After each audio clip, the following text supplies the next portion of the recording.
지난주에는 욥과 그 세 친구들 간의 2라운드에 속하는 내용에 대해서 저와 여러분이 함께 살펴봤습니다. 오늘은 욥과 세 친구들 간의 3라운드 논쟁을 포함해서 갑작스럽게 출연하게 되는 엘리바스라는 사람이 욥과 세 친구들에게 조언해주는 그런 내용과 또 그리고 하나님께서 직접 욥을 다루시는 그런 내용들을 살펴보면서 욥기를 마치고자 합니다. 욥기 1장과 2장에서 우리 하나님께서 욥을 완전한 사람이라고 3번씩이나 칭찬했던 내용들을 우리가 이전에 살펴봤었는데요. 그러나 고난의 시간이 계속해서 길어지자 하나님의 공의와 판단에 대해서 욥이 의심을 품게 됩니다. 그리고 사람이 믿음에서 실패하는 이유가 실제로 우리가 해보면 여러 가지 이유가 있잖아요. 네, 그런데 그 중에서 우리가 성경을 보게 되면 또 욥기를 보게 되니까 깨달은 건 뭐냐면 가장 근본적인 그 문제가 무엇인가 하냐면 하나님을 두려워하지 않기 때문에 그랬습니다. 우리는 하나님을 믿고 그분에 대해서 안다라고 그렇게 말을 하지만 그분의 위대하심이 어느 정도인지 실질적으로 실감하지 못하고 있기 때문에 종종 그분에 대한 두려움을 잃어버리고 살아갈 때가 참 많아요. 이 부분은 욥도 예가 아니었습니다. 그러나 욥기 후반에서 하나님께서 친히 욥에 대해서 다루시면서 욥에게 그 과정에서 수많은 질문들을 던지시죠. 욥은 그 질문들을 통해서 범접할 수 없는 우리 하나님의 위엄에 압도가 됩니다. 그때 욥은 자신의 지혜가 얼마나 초라한지 그리고 자신이 생각했던 자기의 의로움이 얼마나 보잘것없는 누더기였는지를 깨닫게 됩니다. 여러분, 하나님은 우리 인간의 외모를 보세요? 속중심을 보세요? 예, 속중심을 보세요. 아무리 열심히 하나님을 섬기고 거룩하게 살아도 그 모든 것이 내 의에서 나온 것이라면 그 모든 것들은 전부 다 헛것이 되고 맙니다. 하지만 우리는 종종 내가 뭔가를 열심히 하면 이 정도 뭐 했으면 자랑할 만하지 않냐 이런 생각을 품게 됩니다. 그 생각이 어디에서부터 나왔을까요? 하나님을 두려워하지 않는 생각에서 나오는 거죠. 어떤 일을 하더라도 하나님께서는 우리의 의를 드러내길 원치 않으십니다. 우리의 속 중심을 보시고 정확하게 그 안에서 하나님의 영광을 위한 의도가 있는지 없는지를 정확하게 분별하시고 그리고 그 사람을 사용하십니다. 어떤 사람? 하나님의 영광을 위해서 살고자 하는 사람. 결코 하나님 앞에서 우리의 의를 감출 수 있어요? 없어요? 감출 수가 없어요. 그래서 오늘은 감출 수 없는 인간의 의라는 주제를 가지고 함께 말씀을 나누기를 원합니다. 오늘 말씀 나눌 때 우리 마음속에 나를 높이고자 하는 그러한 의가 있다면 그 모든 것을 다 내려놓고 하나님의 의를 소유하기로 작정하는 우리 자신의 내면을 솔직하게 들여다보는 그런 귀한 시간이 되기를 간절히 소망합니다. 이제 욥은 3라운드 논쟁에 접어들게 됩니다. 앞에서도 계속해서 그려왔듯이 엘리바스가 가장 먼저 나서서 근거 없는 모함으로 욥에게 사악하다고 정죄하게 되는데요. 뭐라고 정죄하는가 하면 욥기 22장 6절에서 6절, 7절, 9절을 보게 되면요. 네가 까닭없이 내 형제로부터 담보물을 취하고 헐벗은 자들에게 옷을 벗겼다라고 비난합니다. 또 피곤한 자에게 마실 물을 주지 않고 굶주린 자에게 빵을 주지 않았다고 그렇게 비난해요. 계속해서 네가 과부들을 빈손으로 보내며 아버지 없는 자들의 팔을 꺾었다고 그렇게 욥을 비난하게 됩니다. 이때 욥의 마음이 어땠을까요? 정말 무너졌을 거예요. 견딜 수 없는 배신과 모멸감을 느꼈을 것입니다. 그래서 욥은 자신을 적극적으로 변호하기 시작해요. 뭐라고 변호하는가 하면 29장 15절에서 17절에 가서 보니까 내가 눈먼 자에게 눈이 되고 다리 저는 자에게 발이 되었으며 가난한 자들에게 아버지가 되고 내가 알지 못한 사정을 자세히 살펴봤으며 사악한 자의 턱을 부수고 노략물을 그의 이 사이에서 빼내었느니라. 그런데 이후에 빌닷이 욥을 향해서 결정타를 날려요. 욥기 25장 4절하고 6절에 가서 보니까 그런즉 사람이 어찌 하나님과 견주어 의롭다고 할 수 있느냐? 또는 여자에게서 태어난 자가 어찌 깨끗할 수 있느냐? 벌레인 사람이야 얼마나 더 그러하겠느냐? 벌레인 사람의 아들이야 얼마나 더 그러하겠느냐? 빌닷은 절대적인 의에 대한 기준을 이제 욥에게 딱 풀이하면 쉬워요. 네가 하나님 앞에서 그렇게 의로울 수 있어? 그렇게 지금 정죄하면서 욥을 한 번 더 어떻게 넘어뜨리려고 하는데요. 중요한 것은 앞에서 지금 보니까 25장 6절에서 벌레인 사람이야 얼마나 더 그러하겠느냐. 상당히 위선적이죠. 자신을 벌레라고 사람이라고 하면 자기도 그 안에 포함이 되니까 나도 벌레 같은 사람이다 라고 말하면서 지금 욥을 정죄하고 있잖아요. 자, 그런데 그 다음 보니까 벌레인 사람이야 벌레인 사람의 아들이야 얼마나 더 그러하겠느냐. 이것은 욥을 지금 가리키는 거예요.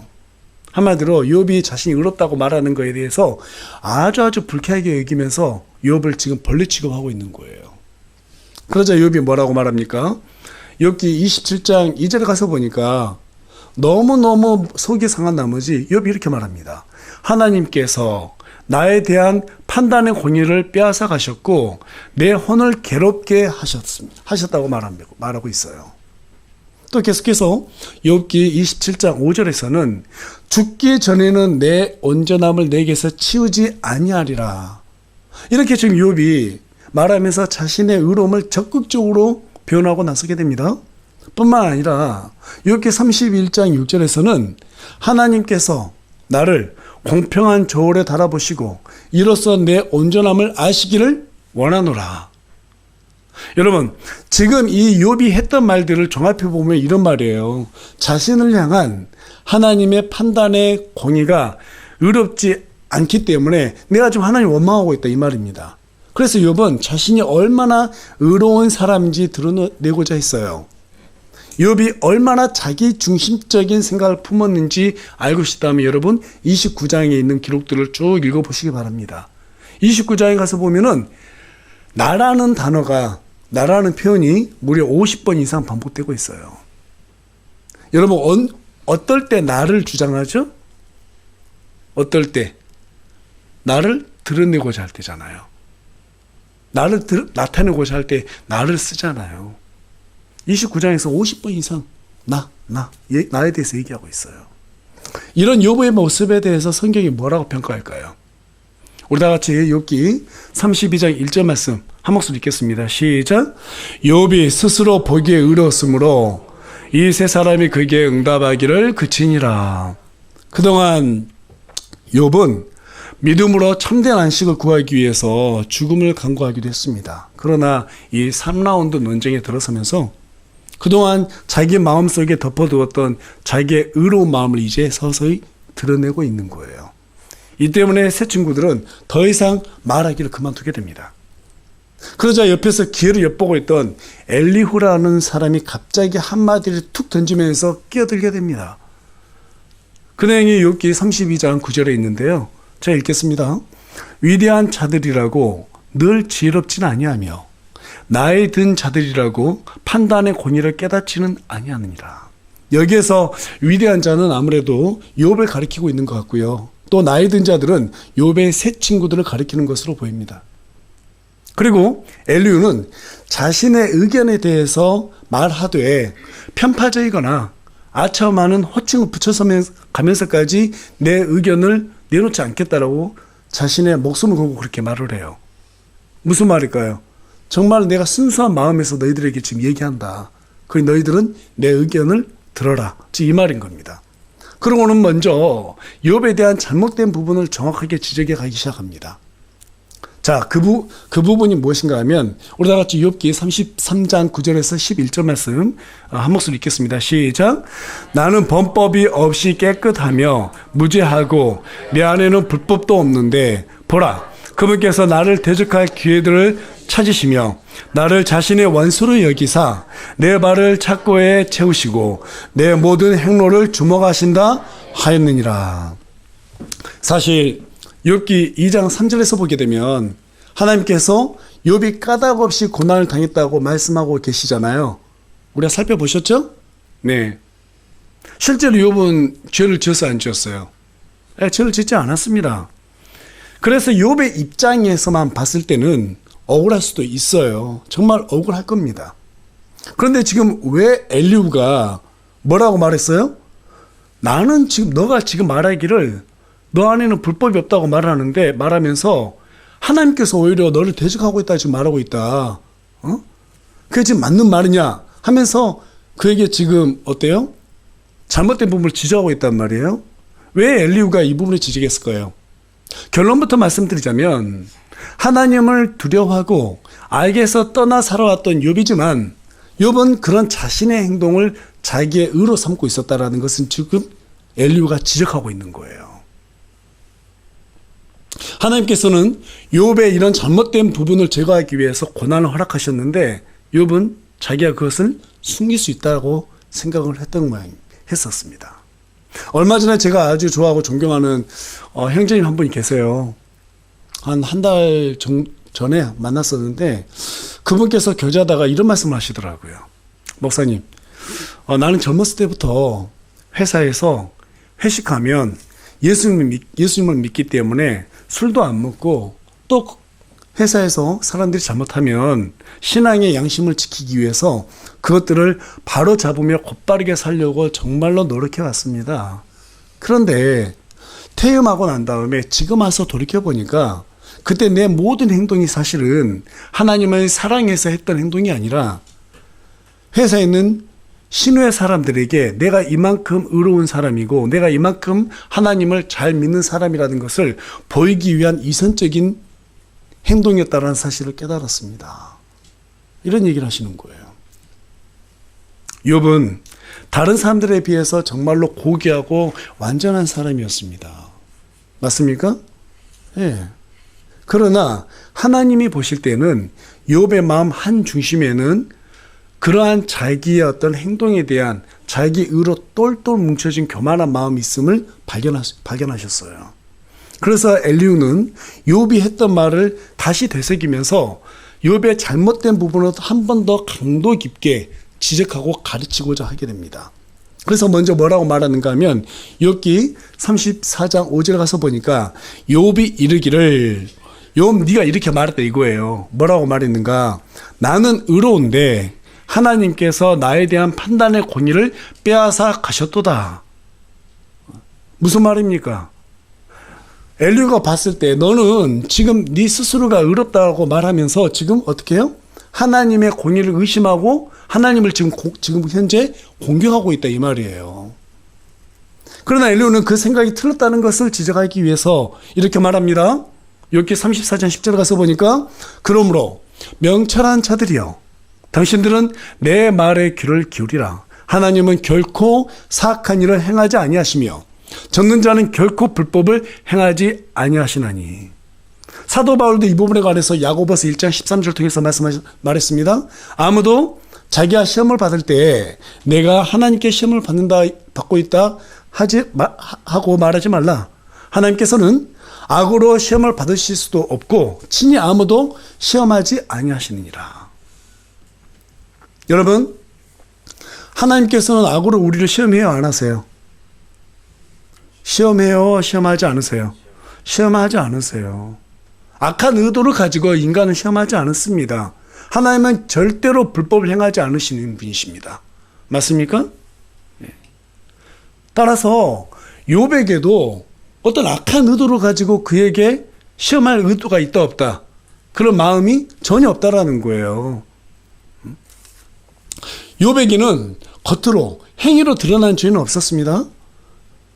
하지만 하나님은 욥이 자신의 그 행위를 자랑거리로 삼고 있는 교만한 마음을 보셨기 때문에 하나님께서 엘리후를 통해서 욥의 은밀하고도 오랫동안 숨겨왔던 그 속중심을 정확하게 찌르셨어요.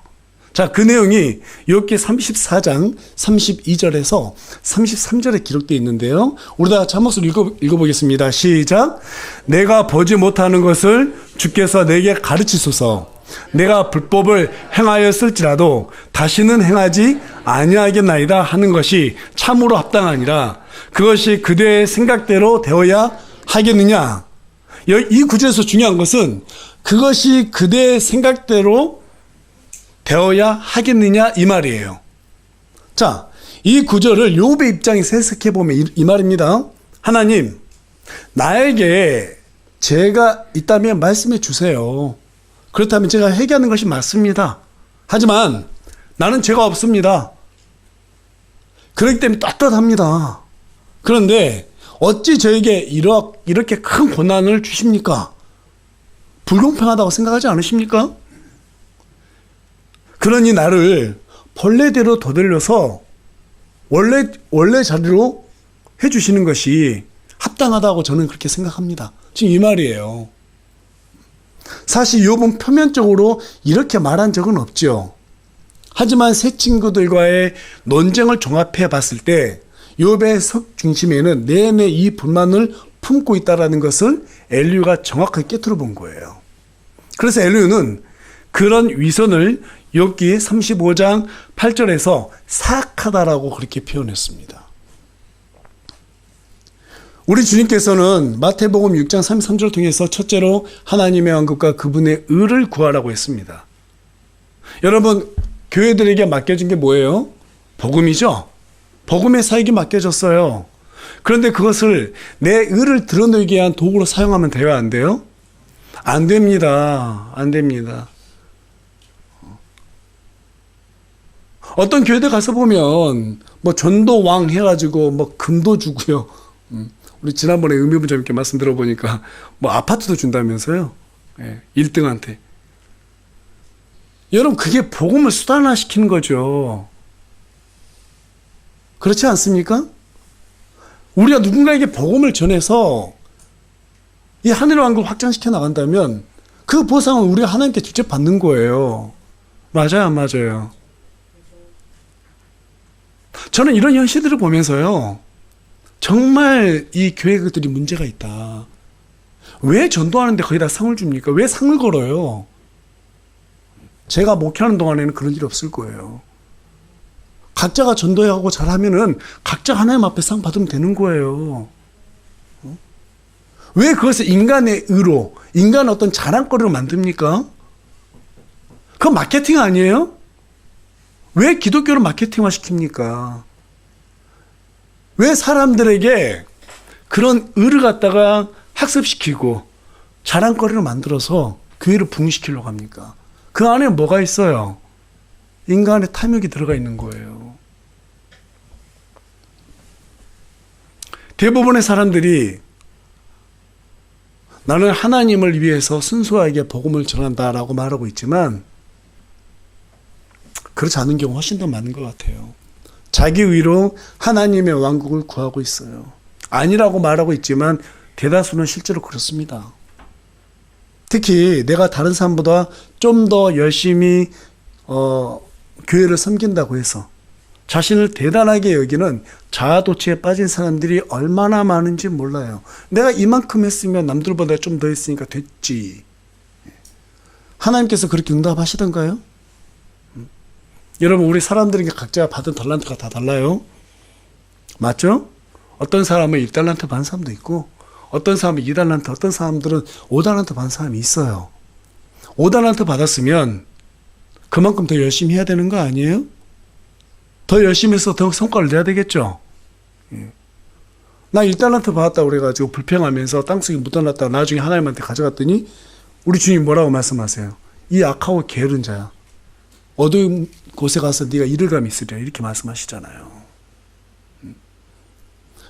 우리가 하나님 앞에 뭔가 열심히 한다고 해서 그 부분을 사람들에게 자랑하려고 한다거나 또는 목회자에게 인정받으려고 한다거나 그거 안 되는 거예요. 제가 왜 헌금 봉투에다 이름 쓰지 말라고 할까요? 먹이 힘들어 갈까 봐. 많이 하면 먹이 힘주고 못하면 고개 숙이고 그러면 먹이 헌금 많이 해서 먹이 힘주면 나중에 내가 헌금 적게 하면 고개 숙였다는 소리잖아요. 헌금 적게 해서 고개 어깨 축 처지면 나중에는 헌금 많이 하면 고개 들겠다는 소리잖아요. 그거 없어요. 각자가 헌금을 하되 어떤 믿음의 분량에 따라서 각자가 믿음대로 하는 거예요. 누구에게 인정받으려고 하는 게 아니에요. 교회를 섬기는 것도 내 의를 드러내기 위해서 하는 게 아니에요.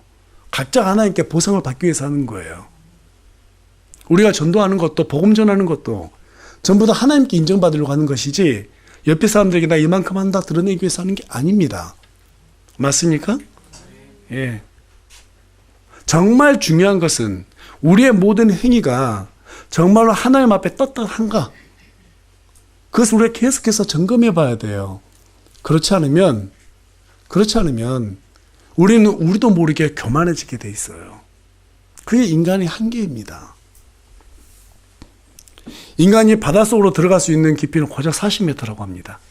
그러나 세상에서 가장 깊은 바다인 마리아나 트렌치의 수심은 무려 12km입니다. 40m밖에 보지 못하는 인간이 12km나 되는 심연의 깊이를 알 수 있을까요? 없을까요? 절대로 알 수가 없죠. 하지만 반대로 12km나 되는 심연에서 40m의 수심을 올려다보면 투명한 비닐처럼 훤하게 들여보일 거예요. 우리는 하나님의 깊이를 알 수가 없어요. 그분의 깊이를 절대로 알 수가 없습니다. 하지만 하나님은 우리의 속중심을 훤히 들여다보고 계세요. 그런데도 저와 여러분은 요처럼 자기 생각을, 내 의로움을 하나님 앞에서 감출 수 있다라고 그렇게 생각할 때가 참 많아요. 왜 그럴까요? 하나님을 두려워하지 않기 때문에 그래요.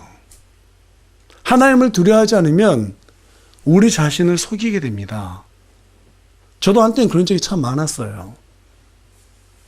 그래서 제가 가장 먼저 하나님 앞에서 정말 이 목회를 하면서 잘못되면 안 되겠다. 내가 제일 위험하구나. 이런 생각을 많이 하게 됩니다. 가장 먼저 바꾼 게 뭐냐면 기도예요.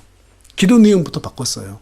전처럼 좀 거칠의 식으로 위선적으로 기도하는 거 다 배제시키려고 노력을 되게 많이 했어요. 그냥 마음속에서 있는 그대로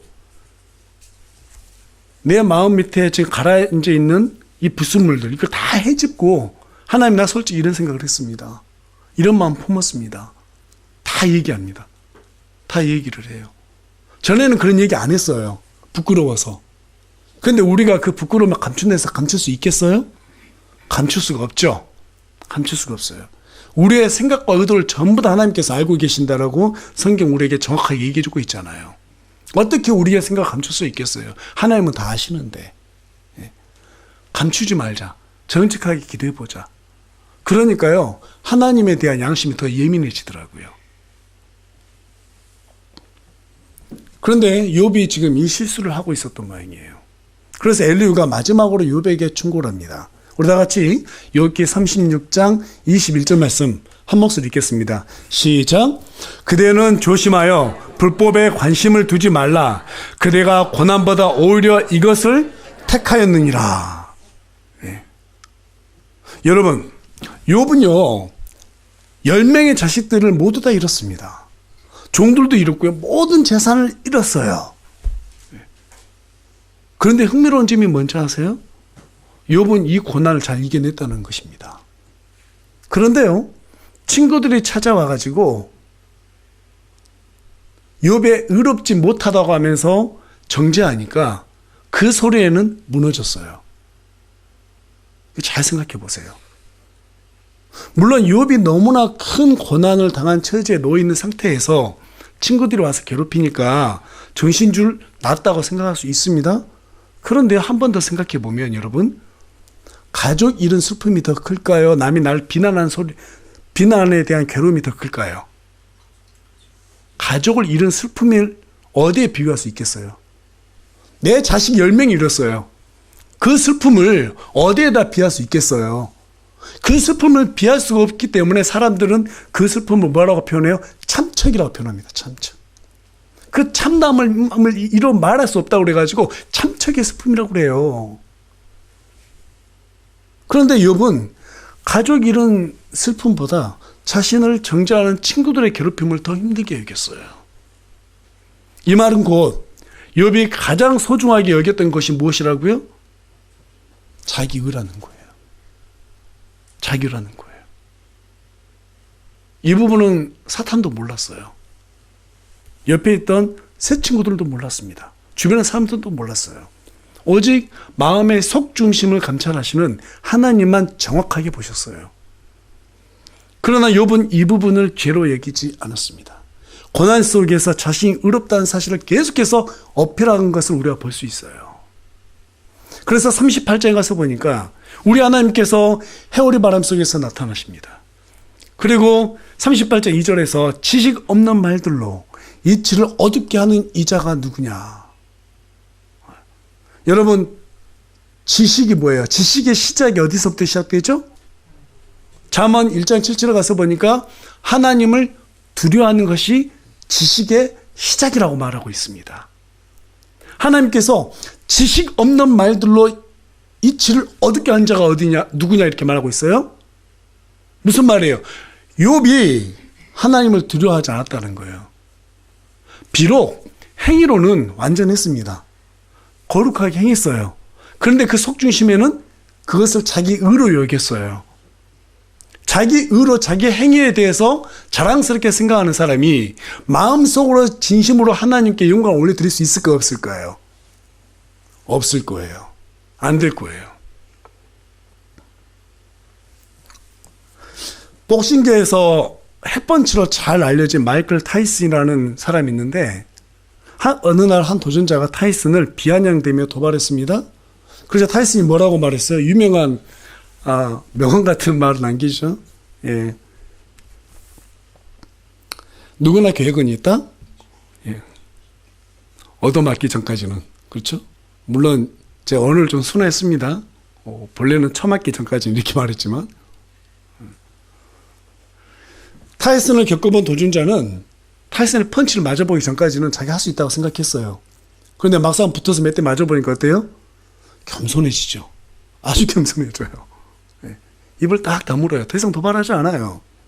그와 같이 욥이 자기 의로 하나님과 다퉜던 까닭은요, 그분의 위대하신, 그분이 얼마나 두려운 분이신지를 실감하지 못했기 때문입니다. 그것은 저와 여러분도 그렇지 않나요? 그래서 우리 하나님께서 38장부터 욥이 스스로 답을 찾게 하기 위해서 소크라틱 메소드라고 하는데요, 욥에게 수많은 질문을 던지기 시작합니다. 38장에서만 무려 제가 다 세어봤어요. 33개의 질문을 계속해서 하나님께서 던지세요. 여러분, 하나님께서 우리에게 질문 33개 던진다고 생각해 보세요.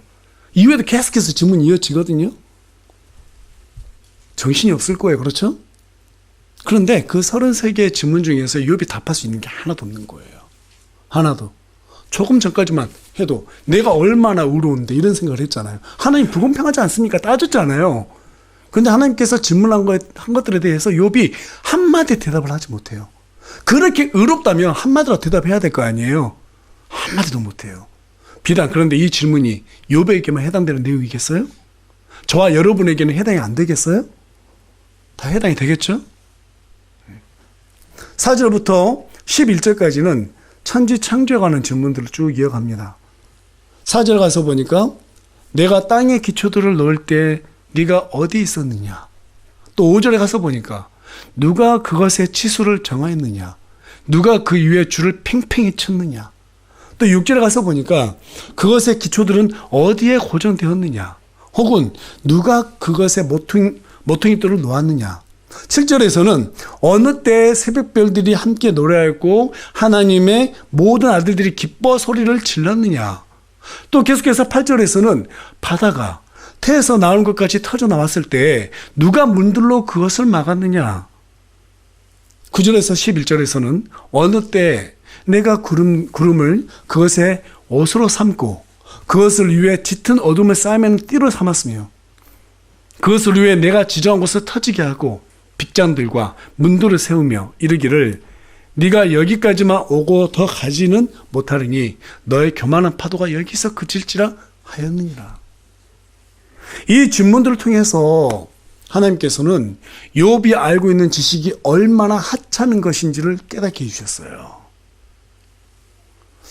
여러분, 이 질문들 지금 쭉 들어보니까 어떠세요? 우리가 답할 수 있는 게 있어요?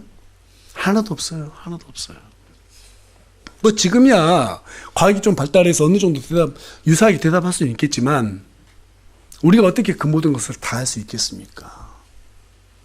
계속해서 38장 12절에서 23절에서는 아침이 오는 새벽에 관해 네가 아느냐? 바다의 근원에 관해서 네가 아느냐? 사망의 문에 관해서 네가 아느냐? 이 세상의 넓이에 관하여 네가 아느냐? 빛과 어둠의 초소와 그 길에 관하여 네가 아느냐? 눈이 오는 곳과 우박 창고에 관해서 네가 아는 것이 무엇이냐? 하고 계속해서 하나님께서 질문을 던져요. 이 질문들은 욥이 스스로 자신의 지혜가 얼마나 하찮은 것인지 깨닫게 하는데 부족함이 없는 질문이었어요. 계속해서 25장부터 41절에서는 하나님께서는 친히 물들과 천둥과 번개를 일으키시고 눈과 얼음을 마음대로 사용하시고 하늘의 모든 별들까지도 직접 주관하시고 구름을 세시고 하늘들의 군대를 움직여서 땅을 직접적으로 주관하시고 사자와 까마귀의 배고픔까지 전부 다 채워주시는 분이라는 사실을 질문을 통해서 알게 하십니다. 이 질문은 욥의 무능력함을 일깨워주는 그러한 질문이었어요. 그런데 하나님께서 여기에서 그치지 않으세요. 계속해서 39장과 40장에서 하나님께서 창조하신 짐승들의 능력과 그들의 속성들에 대해서 설명하시거든요. 특별히 그 중에서 두 개의 짐승을 소개합니다. 40장 15절에서 24절 쭉 보게 되면 베헤못이라는 짐승에 대해서 소개해요. 생긴 것으로 봤을 때는 그 고대 공룡으로 우리가 여겨지는 티라노사우루스보다 아마 훨씬 더 거대한 공룡으로 보입니다. 꼬리는 백향목같이 움직이고 뼈들은 강한 노덩이와 새막대기 같고 요르단강을 자기 입으로 빨아들일 수 있다고 생각할 정도로 거대한 짐승으로 표현되고 있어요. 우리 하나님께서 이렇게 이 베헤못을 욥에게 설명하신 이유가 무엇일까요? 40장 19절에 가서 보니까 그는 하나님의 길들 중에서 으뜸이지만 그를 만든 자가 자신의 칼을 그에게 가까이 댈 수 있느니라. 어떤 인간이 이렇게 큰 베헤못을 상대로 칼을 댈 수 있겠어요? 그렇죠? 그런데 하나님께서는 쉽게 칼을 댈 수 있다는 거예요. 감히 인간은 생각조차 할 수 없는 일을 하나님께서 하실 수 있다라고 지금 욥에게 말해주고 있는 것입니다. 계속해서 41장에서는 리오야단이라고 하는 짐승을 소개하고 있어요. 리오야단을 이사야서 27장 1절에서는 구부러진 뱀이라고 말하기도 하고 바다에 있는 용이라고 말합니다. 욥기 41장에 기록된 생김새로 봤을 때 리오야단은 서구 영화에서 나오는 이렇게 하늘을 나는 그런 용이기보다는 우리나라 고구려 고군 벽화에 나오는 청룡과 아주 흡사한 모습을 가지고 있어요. 실제로 과거 우리나라에서는 이 용을 비와 바람, 구름을 다룰 수 있는 물의 신으로 숭배했다고 합니다. 제가 PPT를 준비해 왔는데요. 상당히 유사하게 좀 그려져 있는데 이것으로 봤을 때 과거의 사람들은 이 용이라는 짐승을 분명히 봤다는 거예요. 뭔가 봤기 때문에 이런 그림이 나온 겁니다. 실제로 욥 때에 이 용이 있었을까 없었을까요? 실제로 있었어요. 그 생김새를 보니까 아주 무서워요. 13절부터 24절에 기록되어 있는데 껍질은 두 겹 굴레로 되어 있다고 말합니다. 이빨은 무섭게 뺑 눌러있다고 말을 해요. 비늘에는 공기도 들어갈 수 없을 정도로 아주 촘촘해서 칼이나 창으로 뜯거나 화살을 쏘면 그것을 비웃는다라고 말하고 있습니다. 재채기하면 빛이 번쩍이고 콧구멍에서는 끓는 솥에서 나오는 그런 연기가 나오고 입에서는 불꽃이 나오고 심장은 맷돌처럼 아주 단단하고 딱딱해서 그 누구도 그 심장을 깨트릴 수 없다라는 거예요. 그리고 이 땅에서 리오야단과 비길 만한 그런 존재는 없다라고 얘기합니다. 그런데 우리 하나님은 이와 같은 리오야단을 낚싯바늘로 걸어서 턱을 꿰서 새와 놀듯이 다룰 수 있다라고 말씀하세요. 물론 지금은 리오야단을 볼 수 없지만 욥 당시에는 리오야단이 실제로 존재했기 때문에 욥은 이 말을 들었을 때 얼마나 자신이 하찮은 존재인지 금방 비교가 됐을 거예요. 하나님께서 굳이 베헤못과 리오야단을 욥에게 소개하셨던 이유는 하늘과 땅과 바다와 물과 비와 우박과 별들, 이 모든 것을 주관한다는 것은 인간의 능력 바뀌잖아요. 상상하기도 어렵잖아요. 그런데 이 베헤못과 리오야단을 소개하면은 자기가 봤기 때문에 그것들을 하나님께서 쉽게 다룬다는 것이 실감이 되잖아요. 얼마나 하나님께서 힘이 거대한지. 그래서 하나님께서 지금 이 리오야단과 베헤못을 예로 든 이유는 지금 욥의 눈높이에서 하나님의 능력을 보여주기 위해서 들려주는 그런 내용입니다. 이 말을 듣고 욥이 어떤 생각을 품게 될까요? 우리 다 같이 42장 2절하고 3절 말씀 읽겠습니다. 시작. 주께서는 모든 것을 하실 수 있으며 어떤 생각도 주께 숨길 수 없음을 내가 아오니 지식도 없이 이치를 가는 자가 누구이니까. 그러므로 내가 깨닫지 못한 것을 내가 말하였으며 내게는 너무 놀라운 일들 곧 내가 알지 못한 일들을 말하였나이다. 계속해서 42절 6절 말씀도 읽겠습니다. 시작. 그러므로 내가 나 자신을 혐오하며 티끌과 재 속에서 회개하나이다 하니라. 저와 여러분은 욥의 말을 통해서 두 가지 진리를 깨닫게 됩니다. 첫 번째는 어떤 상황에서도 인간 눈높이로 하나님을 끌어내리려는 시도를 해서는 안 된다는 것이죠. 하나님께서는 천지 만물을 창조하셨습니다. 모든 것을 섭리하시고 직접적으로 통치하시는 분이세요. 맞습니까? 그것을 인정하면 우리가 당한 고난마저도 하나님의 섭리 가운데 이루어진다고 하는 그 사실을 우리가 인정을 해야 되는 거예요. 그 섭리를 인정한다면 내 인생을 하나님께 통치하시도록 그렇게 맡길 수 있어야 되지 않겠어요? 여러분, 욥이 어떤 사람이에요? 하나님으로부터 완전하고 곧바르며 하나님을 두려워하고 악을 멀리하는 자라고 그렇게 인정받던 사람이었습니다. 지금까지 인류 역사상 이런 칭찬을 받은 사람이 욥 외에는 없어요. 그러나 그 중심에는 자기 의라고 하는 이런 찌꺼기가 끼어 있었어요. 욥은 그걸 감출 수 있다고 생각했지만 하나님께서는 그것을 정확하게 보셨습니다. 그리고 그 찌꺼기를 제거하기를 원하셨어요. 두 번째로 우리가 기억해야 될 것은 이 고난이라고 하는 것은 우리 속에 있는 찌꺼기를 제거하는 용도로 쓰이고 있다는 사실입니다. 자기 의를 주장하지 않는 사람은 어떤 고난 속에서도 100% 하나님을 신뢰하게 돼 있어요. 내 인생의 모든 주도권을 전부 다 그분께 내어 맡기게 되어 있습니다. 그러나 그렇지 않은 사람들은 고난에 대해서 원망하고 불평하고 하나님을 원망하게 돼 있다는 사실이에요. 나는 아니겠지, 이렇게 생각하실 수도 있을 거예요. 그러나 그렇지가 않습니다. 제 주변에서 이렇게 고난을 당한 사람들 많이 봤죠. 저도 어려운 일들을 많이 당해봤고요. 그런데 욥처럼 이렇게 극단적인 고난을 당한 사람은 거의 보기 드뭅니다. 또 고난이 이렇게 길어지면 누구도 그 안에서 자유로울 수가 없어요. 왜 하나님 저에게 이렇게 대하세요? 이런 원망이 어떻게 안 나올 수 있겠습니까? 나올 수 있을 거예요. 그런데 하나님께서는 우리에게 뭘 요구하세요? 그럼에도 불구하고 주도권을 내놓으라는 거예요. 신뢰하라는 거예요. 그 환경마저도 누가 허락하셨어요? 하나님께서. 그런데 그 환경을 우리가 불평한다는 것은 하나님을 의심한다는 거거든요. 하나님께서는 완전하세요. 실수하지 않는 분이세요. 여러분 그렇게 믿으세요?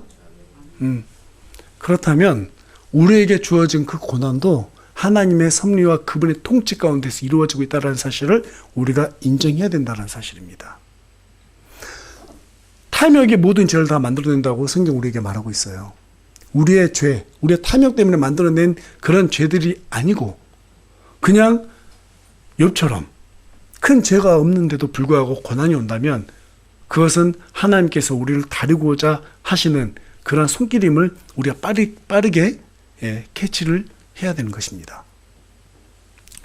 그렇게 했을 때 우리는 하나님께 100% 순종이라는 것을 할 수 있어요. 하나님께서는 99.9%를 순종으로 보지 않으세요. 100%를 순종으로 보세요. 우리가 하나님 앞에서 우리의 의를 다 내려놓고 나는 하나님 앞에서 아무것도 아닙니다. 아무것도 아닙니다. 아무것도 진짜로 아니라면요, 우리는 하나님의 말씀에 순종해야 되는 사람들이에요. 순종이 바로 그에 대한 답이 되거든요. 여러분 그렇게 인정하세요?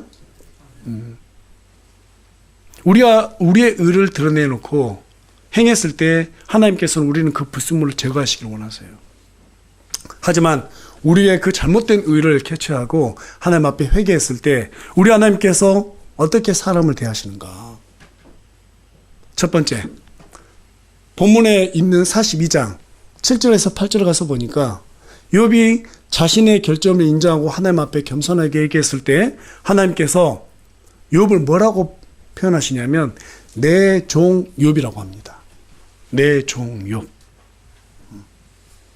내 종 욥이라는 단어를 4번씩이나 사용하세요. 그리고 그를 괴롭혔던 세 친구들을 향해서 불같은 진노로 다루십니다.